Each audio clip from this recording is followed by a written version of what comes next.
प्रियांनो, आजच्या ह्या रविवारच्या सकाळी आपल्याला एक चांगले उपदेशक आहेत. हे माझे मित्र आहेत. पास्टर जिओ वर्गीस हे अहमदाबादमध्ये असतात. प्रियांनो, प्रभूंनी त्यांना निवडलेलं आहे. ते एक स्वतः वैयक्तिकरित्या एक व्यावसायिक आहेत. त्यांची स्वतःची एक व्यवसाय आहे, पण तरीसुद्धा ते पाळक पण करतात. अहमदाबादमध्ये त्यांच्या 4 पेक्षाही जास्त ब्रांचेस आहेत, मंडळांमध्ये आहेत प्रियांनो. आणि ते हिंदीमधून आम्हाला सांगते बोलणार आहेत. आमच्या जीवनात सांगते त्यांच्या चर्चचं नाव ग्रेस चर्च आहे. प्रियांनो, ते विवाहित आहेत, त्यांना 4 मुली आहेत. आणि माझा विश्वास आहे की आज सकाळी देवबाप आमच्या जीवनात सांगते एक भविष्यात्मक असा संदेश देणार आहेत. आणि आपण सर्वजण पास्टर जिओ वर्गीस यांचं स्वागत करूया येशूच्या नावामध्ये. Praise the lord. Bible fellowship centre Pune और पास्टर सुधीर साबले और परिवार, आप सबको यीशु मसीह के नाम में प्रेमी सलाम. आपकी कलीसिया के 26 साल पूरे हुए. एक बहुत ही अनोखा पड़ाव आपने पूरा किया है.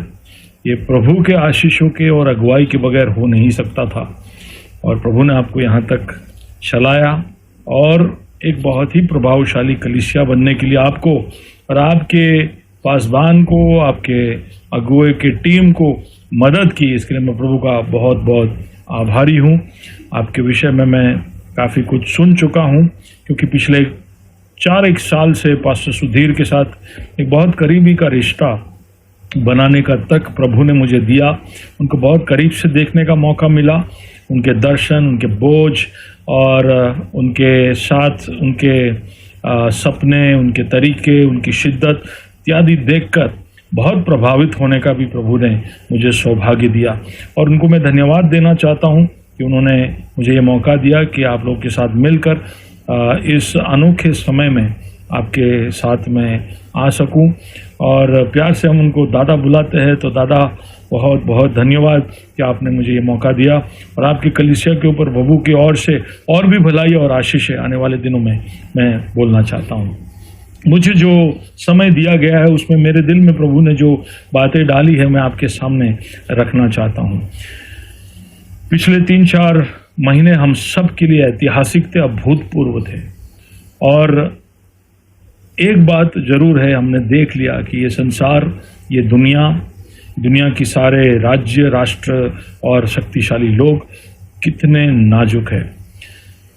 किसी ने इस तरह से कहा कि संसार भर के सारे कोरोना वायरस को मिलाकर उनका वजन किया जाए तो 2 ग्राम जितना वजन ही होता है. तो 2 ग्राम वायरस ने सारे संसार को अपने पटरी पर रोक दिया और मजबूर कर दिया कि अपनी सारी बातों को छोड़ दे.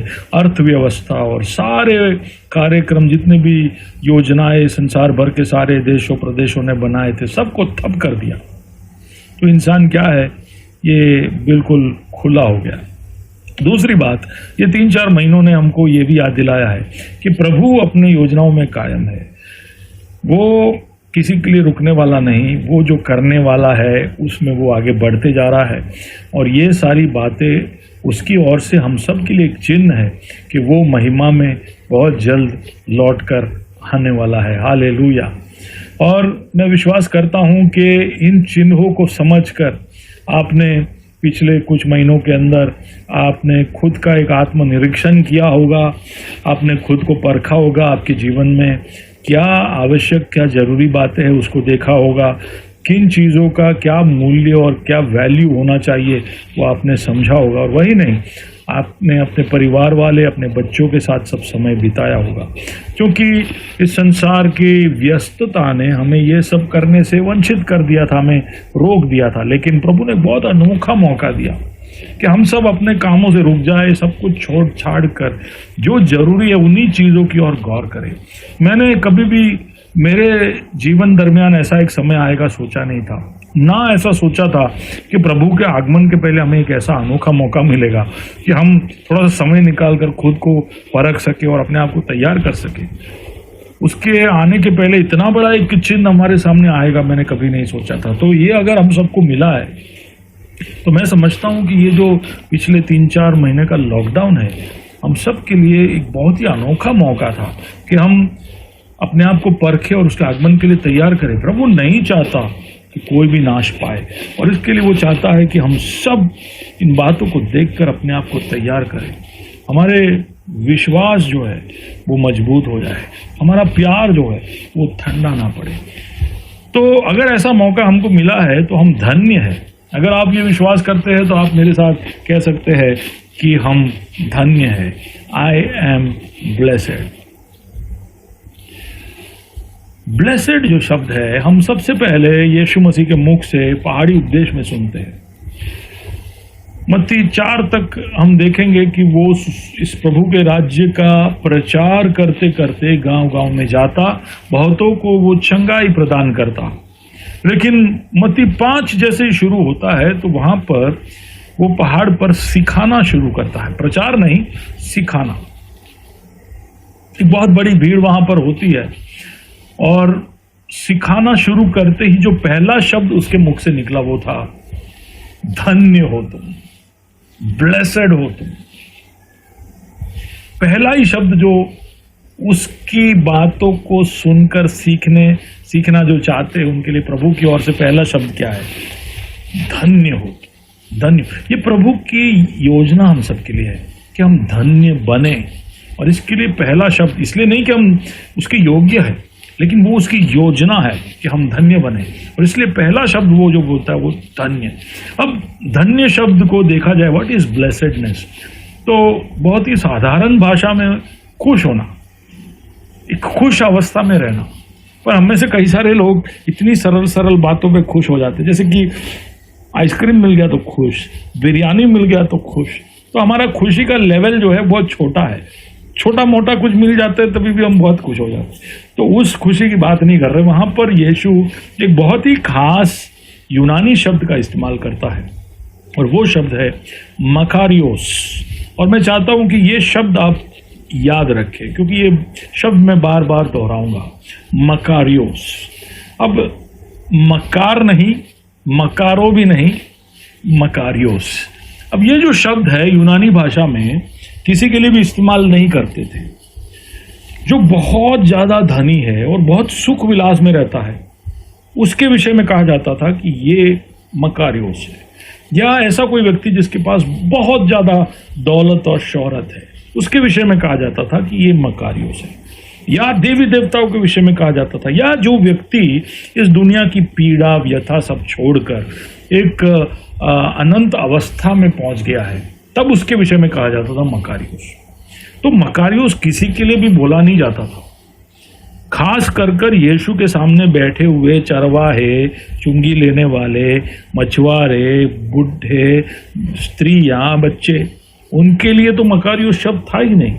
लेकिन फिर भी यीशु जानबूझकर वो शब्द का इस्तेमाल करता है और वो कहता है, धन्य हो तुम अगर तुम आत्मा में दरिद्र, धन्य हो तुम कर वो आगे कहता जाता है। 8 बार वो कहता है धन्य हो, धन्य हो। अब वो ऐसा नहीं कहता है कि धन्य तुम होंगे अगर ऐसा वैसा फलाना इत्यादि करोगे, तो एक आज्ञा नहीं है वहां पर हाँ एक इशारा है कि अगर हम हमारे रवैयों को बदलेंगे, हम हमारे स्वभाव को बदलेंगे, हम हमारे प्राथमिकताओं को बदलेंगे, हमारे अंदरूनी भागों में हम एक बदलाव लाने की कोशिश शुरू करेंगे, उसी वक्त से हम मकारियोस हैं, हम धन्य हैं। तो इसलिए हम केवल इसलिए धन्य नहीं है कि हमें मौका मिला कि हम प्रभु के आगमन के लिए तैयार हो। हमारे अंदर, हमारे स्वभाव में, हमारे रवैयों में, हमारी आदतों में, हमारी प्राथमिकताओं में जब हम बदलाव सच में लेकर आएंगे, तभी हम पूरी तौर से प्रभु जैसा चाहता है वैसा हम धन्य बनेंगे। अब भजन संहिता के अंदर ये धन्य अवस्था के विषय में एक छोटा सा झलक हमको देखने को मिलता है और मैं उसकी ओर आपका ध्यान लेकर जाना चाहता हूं और फिर मत्ती 5 की ओर हम लौट कर आएंगे। भजन संहिता 36 जब हम पढ़ते हैं, 36 उसके 7 से लेके 12 तक के कलम जब हम पढ़ेंगे तो वहां पर अलग अलग बातों का वहां वर्णन है। मैं कलमों को पढ़ नहीं रहा हूं, लेकिन मैं जल्दी से उसका एक सार आपके सामने रखना चाहता हूं कि एक धन्य अवस्था में क्या क्या हो सकता है। धन्य अवस्था में हमें प्रभु की ओर से एक खास सुरक्षा उपलब्ध होता है, प्रभु की ओर से प्रबंध, खास प्रावधान हमारे लिए किया जाता है। एक दिव्य संतुष्टि, एक फुलफिलमेंट, एक संपूर्णता का एहसास, एक दिव्य प्रकाशन, कुछ बातों को लेकर एक अलग सा सूझबूझ और समझ, एक प्रकाशन हमें प्राप्त होता है। और प्रभु की ओर से एक प्रभु की साथ का एक घनिष्ठ रिश्ते के लिए एक आमंत्रण भी उसमें शामिल है। 5 बातें: सुरक्षा, प्रावधान, संतुष्टि, प्रकाशन और घनिष्ठता, intimacy. Protection, provision, fulfilment, enlightenment और इंटीमेसी। प्रभु जब कहता है कि तुम धन्य हो, तो उसके उस मकारियोस वाले परिस्थिति में ये सारी बातें शामिल है। तो अगर हम हमारे अंदरूनी भागों में बदलाव लेकर आएंगे तो प्रभु की ओर से सुरक्षा, प्रभु की ओर से प्रावधान, संतुष्टि, प्रकाशन और एक घनिष्ठ रिश्ता, जो प्रभु का इच्छा है हम सबको लेकर कि वो हमारे साथ एक घनिष्ठ रिश्ते में जुड़े, ये सब बातें हमारे अंदर पूरी हो जाती है, संपूर्ण हो जाती है। वो कहता है कि तुम मकारियोस हो। लेकिन प्रभु की ओर से आने वाले आशीष के विषय में आपको एक और बात समझने की जरूरत है कि हम में ऐसा कोई भी नहीं है जो प्रभु से आने वाले आशीषों को पूरा पूरा अपने अंदर संभाले। प्रभु माप से नहीं देता आशीष, प्रभु हमारे माप से बढ़कर आशीष हमें देता है। ये प्रभु की ओर से एक पक्का तरीका है, इसको आप समझ लीजिए। प्रभु कभी भी आप समा सको इतना आशीष नहीं देगा। अगर आपके पास कोई आशीष है जिसको आप समझते हो कि प्रभु की ओर से मुझे ये आशीष मिला है और वो सिर्फ आप और आप तक ही सीमित है, तो ये प्रभु की ओर से नहीं है, ये शायद और कहीं से मिला आपको। यानी कहने का मतलब, प्रभु की ओर से जब मकारियोस वाला आशीष आपको प्राप्त होगा ना, वो कब होगा? जब आपके अंदरूनी भागों में बदलाव होगा। तो वो जब प्राप्त होगा तो आप खुद उसको समा नहीं पाओगे, आपके अंदर से ये उमड़कर चारों ओर फैलेगा। ये आशीष दूसरों के ऊपर प्रभाव छोड़ेगा। और इसलिए जब मत्ती 5 हम पढ़ते हैं तो वहां पर 8 बार धन्य धन्य धन्य धन्य कहने के बाद तुरंत ही यीशु मसीह कहता है कि तुम जगत के नमक और ज्योति हो। क्या संसार में नमक और ज्योति जितना प्रभाव डालने वाले कोई भी धातु या वस्तु को आप जानते हो? अगर तुम धन्य हो तो तुम नमक और ज्योति हो, अगर तुम धन्य हो तो तुम प्रभावशाली हो।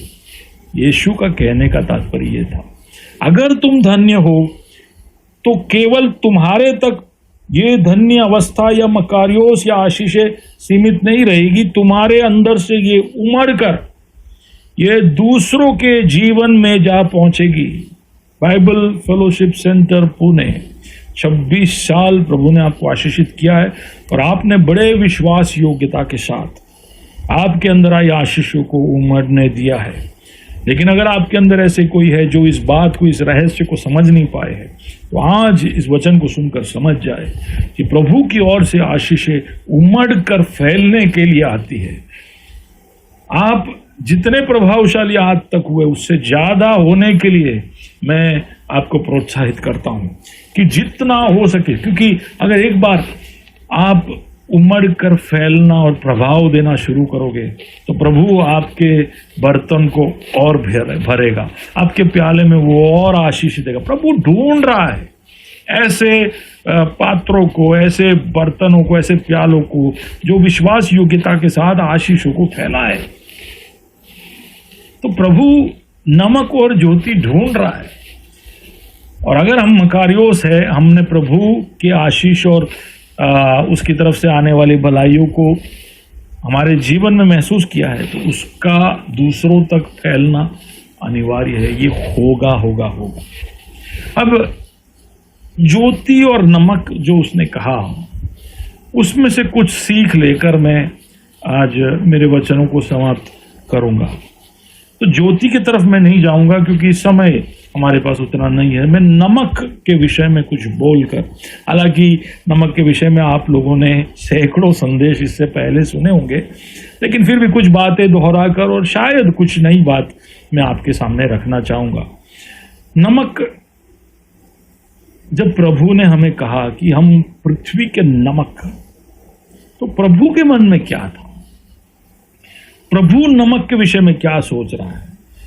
तो ऐसे मैंने जब कोशिश की समझने की कि प्रभु जब नमक कहता है या प्रभु नमक से क्या चाहता था कि हमें बताए, तो मैं लेवियों की पुस्तक में जा पहुंचा। लेवियों की पुस्तक 2 अध्याय के अंदर उसके 13वें कलम के अंदर मैंने इस तरह से पढ़ा कि तुम फिर अपने सब अन्न बलियों को नमकीन बनाना और अपना कोई अन्न बलि अपने परमेश्वर के साथ बंधी हुई वाचा के नमक से रहित होने न देना, और अपने सब चढ़ावों के साथ नमक भी चढ़ाना। नमकीन, वाचा का नमक और नमक, 3 बार एक ही आयत के अंदर नमक का इस्तेमाल किया गया है, और वो भी उसके साथ या उसके सम्मुख जो भेंट लेकर आ रहे हैं उसको लेकर, यानी आराधना के विषय में वहां पर एक ही आयत के अंदर 3 बार वो नमक का वर्णन करता है कि नमक भूलना नहीं, नमकीन बनाना, नमक भी चढ़ाना। मैं वहां पर उसको 3 अलग अलग नजरियों से देखता हूं। एक तो कि नमक क्या है, दूसरा कि नमक क्या करता है, और तीसरा कि नमक क्या याद कराता है। अब जब वो ऐसा कहता है कि तुम्हारे सब चढ़ावों के साथ नमक भी चढ़ाना, तब वो ये इजहार कर रहा है कि जितना तुम्हारा चढ़ावा महत्वपूर्ण है उतना ही महत्वपूर्ण नमक भी है। अब जब 3 बार बोल दिया है और फिर कोई नमक भूल जाए तो वो चढ़ावे का कोई अर्थ होगा? नहीं होगा। प्रभु कहता है कि जितना तुम्हारा वो बलि का वस्तु महत्वपूर्ण है उतना ही नमक भी महत्वपूर्ण है। और वो कहता है, हमें क्या कहता है कि तुम धरती के नमक हो। जितना उसकी नजर में बाकी सारी चीजें महत्वपूर्ण है उतना ही हम भी महत्वपूर्ण है। यानी जितना यीशु मसीह महत्वपूर्ण है जो बलि का वस्तु है, उतना ही उसके साथ आने वाली नमक भी महत्वपूर्ण है। हम कई बार अपने आप को छोटा समझते हैं, लेकिन यहां पर बार बार नमक ना भूलना, नमक ना भूलना, नमक भी चढ़ाना, ये बोल बोलकर प्रभु याद कराता है हमें कि हम बहुत, उसकी नजरों में हम बहुत आवश्यक है। हम अपने आप को छोटा ना समझे, वो हमारी ओर भी गौर कर रहा है। हम अपने आप को नमक जितना छोटा समझते होंगे, लेकिन वो कहता है कि इस नमक को भूलना नहीं। तो हम प्रभु की योजना में महत्वपूर्ण है, ये हमें समझना जरूरी है। उसकी वजह से हमें हवा में उड़ने की जरूरत नहीं है, लेकिन ये समझ हम में से कई लोगों के लिए जरूरी है, क्योंकि हम अपने आप को कई बार छोटा कर देते हैं, हम अपने आप को नजरअंदाज करते हैं, हम अपने आप को कोने में छुपा देते हैं। तो ऐसे लोगों के लिए ये एक याद है कि प्रभु के लिए जितना वो बलि का वस्तु महत्वपूर्ण है उतना ही वो नमक भी महत्वपूर्ण है। नहीं, हम अगर नमक है तो हम महत्वपूर्ण है। तो ये नमक क्या है? दूसरा कि नमक करता क्या है? उसने कहा कि तुम अन्न बलियों को नमकीन बनाना, यानी नमक के कार्यों को वहां पर बताया है। तो एक बात तो वहां पर बिल्कुल सिद्ध हो गया कि नमक चीजों को नमकीन करता है, यानी स्वाद देता है। नमक एक और चीज करता है, नमक के पहुंच जाने से बाकी सारे स्वाद पदार्थों का, मसालों का स्वाद बढ़ता है।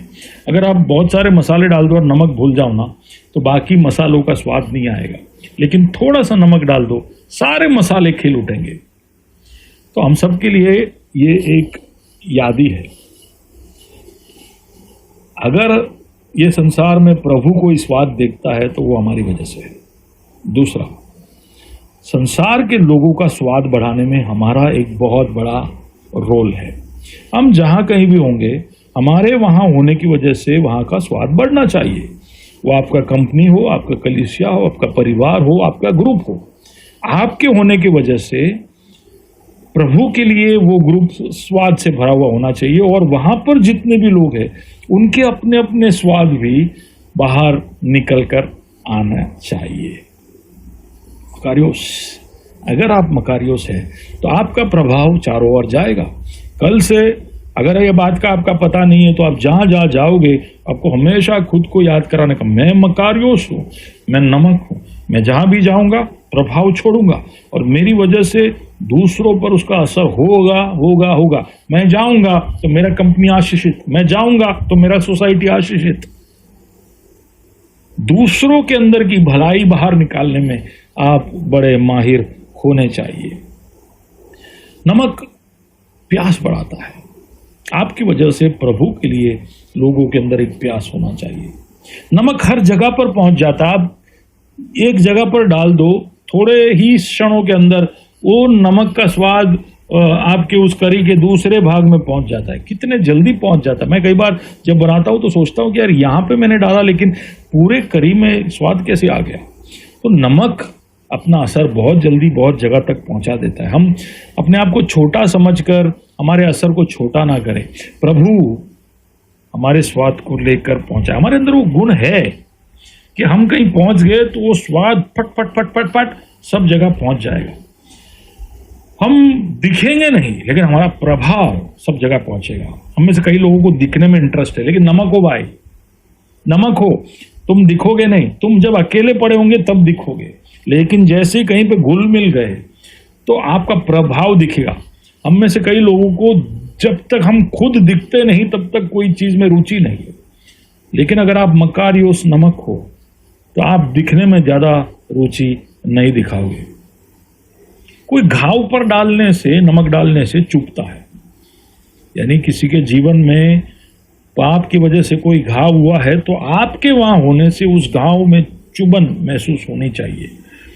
अगर आप ऐसे कोई जगह पर पहुंच जाए जहां पर गलतियां हो रही है तो आपके वहां होने से लोगों को चुभना चाहिए।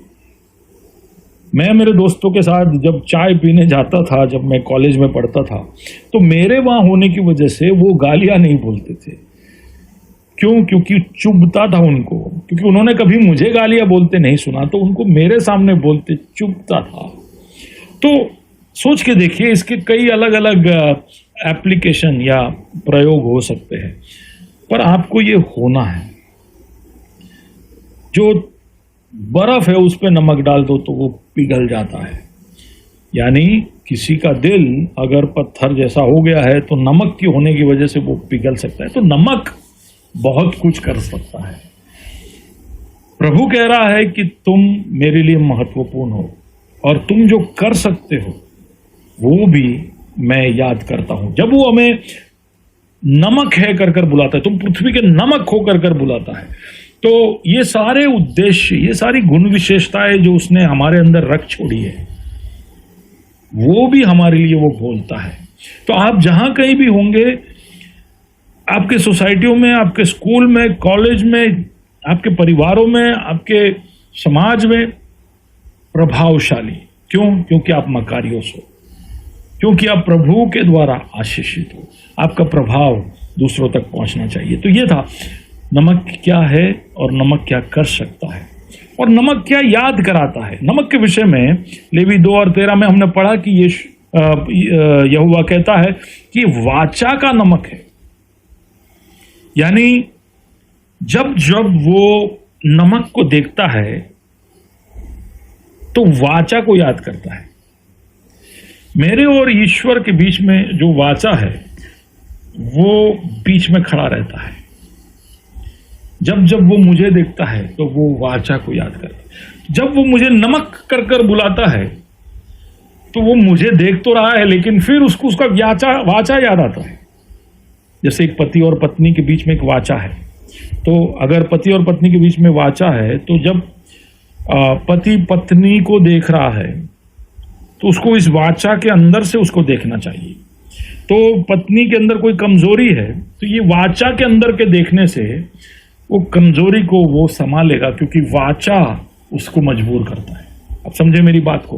कुछ ऐसा ही जब वो हमें कहता है कि तुम पृथ्वी के नमक हो, तब वो अपने वाचा को याद करता है, अरे ये मैं जैसा सोचा वैसा निकला नहीं है, लेकिन मेरा इसके साथ एक वाचा है, मेरे पुत्र यीशु मसीह के द्वारा इसके साथ एक मेरा वाचा है। तो हम सब के लिए एक बचाव है। जब जब यहोवा ऐसा कहता है कि तुम नमक हो, तो वो बुलावा ही हमारे लिए, वो या वो नाम जो हमारे लिए उसने रख छोड़ा है, वो खुद अपने आप में हमारे लिए एक बचाव है। वो यहोवा को याद कराता है उसके वाचा के विषय में। तो जब यहोवा कहता है कि तुम नमक हो, तो ये सब बातें शामिल है।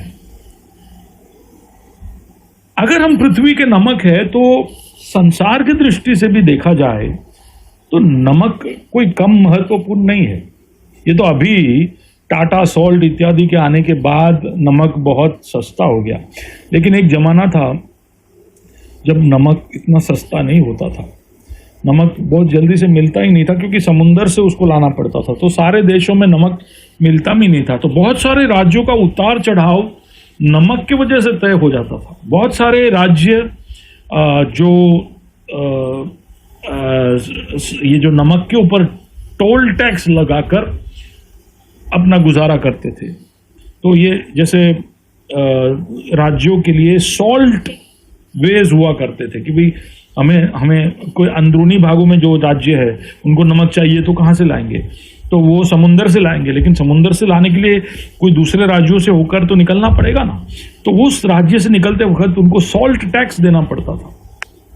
तो कई सारे राज्यों का गुजारा ये सॉल्ट टैक्स से हो जाता था।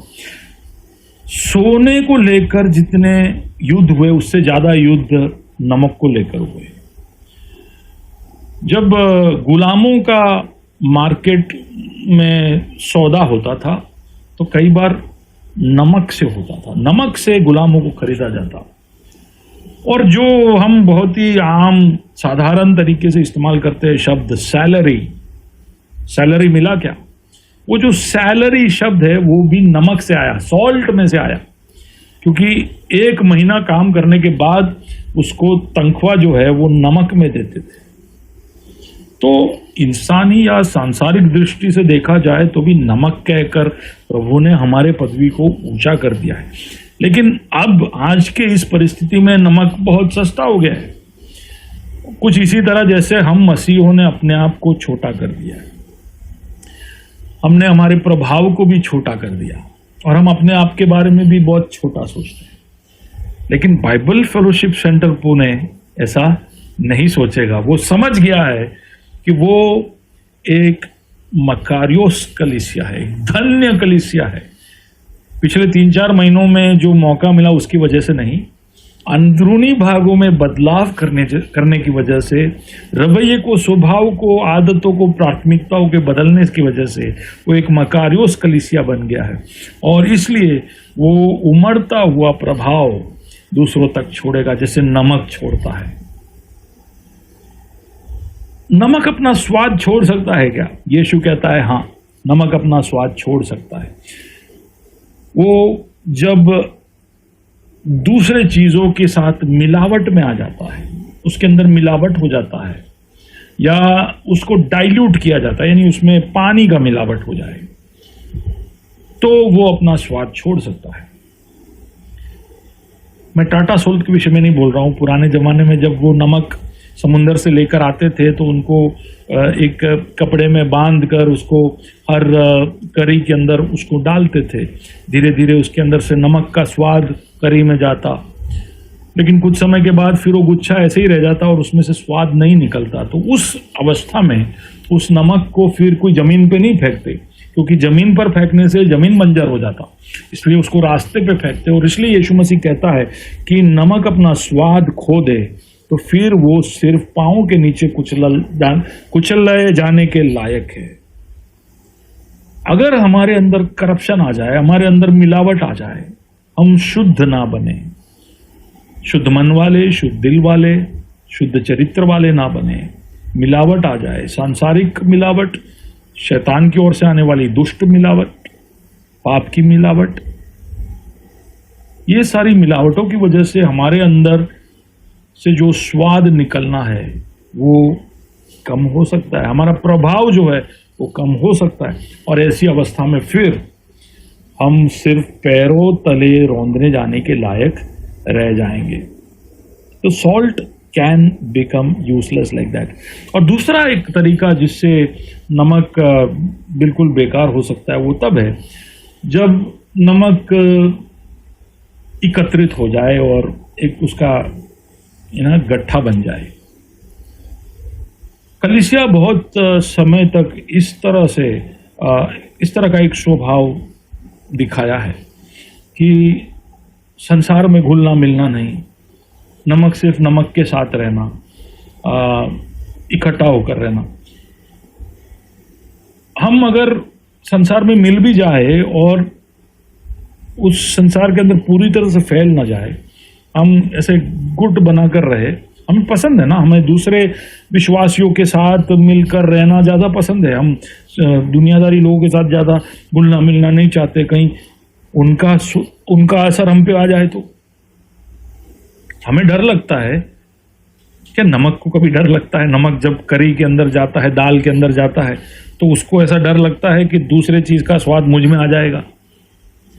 कई बार हमें प्रभु ने हमारे अंदर जो बदलाव किया है उसके ऊपर भरोसा ही नहीं है, और इसलिए हम ऐसा सोचते हैं कि हम संसार में जाएंगे तो संसार का असर हम पर आ जाएगा। पर अगर हम ऐसा सोचकर ऐसे छोटे छोटे लंप, नमक के लंप बनकर रह जाएंगे, आप सोच के देखिए, आप खा रहे हो और उसमें नमक का एक छोटा सा पीस आपके मुंह में आ गया, क्या हो जाएगा? वो आपको नमकीन नहीं, फिर कड़वा लगेगा। और वही नहीं, एक साथ उतना सारा नमक जाने से ऐसा लगेगा आपको जैसे कि आपको उल्टी करना हो। तो प्रभु का हमारे विषय में कभी भी ये तात्पर्य है ही नहीं कि हम एकत्रित होकर इधर उधर एक गुट बनकर या एक लंप बनकर पड़े रहे। प्रभु की इच्छा यही है कि हम फैल जाए, समाज में फैल जाए, हम हर जगह पर हमारा जो प्रभाव है उसको पहुंचाए, बचाए, संसार को बचाए। हम जहां पर होंगे वहां पर स्वाद लेकर आए, बचाव लेकर आए, दर्द लेकर आए, अलग अलग चीजें जो मैंने नमक के विषय में आपके सामने रखा। उसी तरह ज्योति भी है। ज्योति जहां पहुंचेगा वहां पर बहुत कुछ ज्योति हासिल करता है, गर्मी पहुंचाता है, अंधकार को हटाता है, बदलाव लेकर आता है। अगर हम धन्य हैं तो हमारे द्वारा प्रभाव होना अनिवार्य है। 26 सालों तक बाइबल फेलोशिप सेंटर ने पुणे शहर में प्रभाव छोड़ा है और आगे भी और प्रभावशाली आप बनोगे। थोड़ा और इंटेंशनल हो जाइए। आप जहां कहीं भी हो वहां पर पूरे आत्मविश्वास के साथ आप रहिए कि कैसे नहीं होगा, मेरी वजह से आशीष फैलना चाहिए, मेरी वजह से प्रभाव फैलना चाहिए। मेरे पास्टर जो बोलते मेरे विषय में कि मैं हूं, वो मैं हूं। यीशु मसीह जो पवित्र वचन के द्वारा मेरे बारे में कहता है वो है, और वो प्रभाव मैं रख छोड़ूंगा। मैं संसार को बदलने में, काम में, प्रभु के काम में आऊंगा। प्रभु के अंदर से ये आशीषें आपके चारों ओर उमड़ कर जाए और बहुत लोगों के लिए एक आनंद और खुशी का कारण बने। यही मेरे आप सब के लिए इच्छा है। यही इच्छा करते हुए मैं प्रभु के सामने दुआ आप सबके लिए करना चाहता हूँ। प्रभु जी, धन्यवाद इस बाइबल फेलोशिप सेंटर पुणे के लिए, जिनको 26 साल पूरा करने का तूने सौभाग्य दिया। शुरुआत बड़ी छोटी होगी, लेकिन तूने उनकी तादाद को बढ़ाया है। एक बहुत बड़ा झुंड बनकर आज पुणे शहर में वो आराधना करते हैं, संगति करते हैं, और केवल जहाँ पर मिलते वहीं नहीं, उनकी सेवकाइयों को आज अन्य क्षेत्रों में बढ़ाया है। लगभग 25 से ज़्यादा सेवक लोग अलग अलग जगहों पर उनके द्वारा आशीषित होकर उन आशीषों को दूसरे जिलों में, तालुकों में फैला रहे हैं। सबके ऊपर भी तेरी आशीषें बोलते हैं। एक प्रभावी कलीसिया है, और ये आगे भी ऐसा ही बना रहे, ये एक मकारियोस कलीसिया बन जाए और बहुत लोगों के लिए ये एक आशीष का कारण बन जाए। प्रभु जी, ये लॉकडाउन ने हमारे चारों ओर के माहौल को बहुत बदला है और हमें अब बहुत ज़्यादा ये बात के लिए आगे खड़े रहना पड़ेगा कि हमारे द्वारा जल्द से जल्द लोगों के अंदर बदलाव आए, लोग जल्द से जल्द हमारे स्वाद को परखे और उनके अंदर से भी स्वाद निकल कर आए। जल्द से जल्द लोग प्रभु तेरी ओर मन फिराए, क्योंकि तेरा आगमन नजदीक है। हम सबके सामने समय ज्यादा नहीं है, हम सब की तू मदद करना। एक और बार बाइबल फेलोशिप सेंटर को तेरे हाथों में सौंपता हूँ, स्वर्गीय आशीष उन पर बोलता हूँ। ये मौका तूने मुझे दिया उसके लिए धन्यवाद, प्रार्थना सुना इसके लिए धन्यवाद। यीशु मसीह के नाम से आमीन। प्रभु आप सबको आशीषित करे।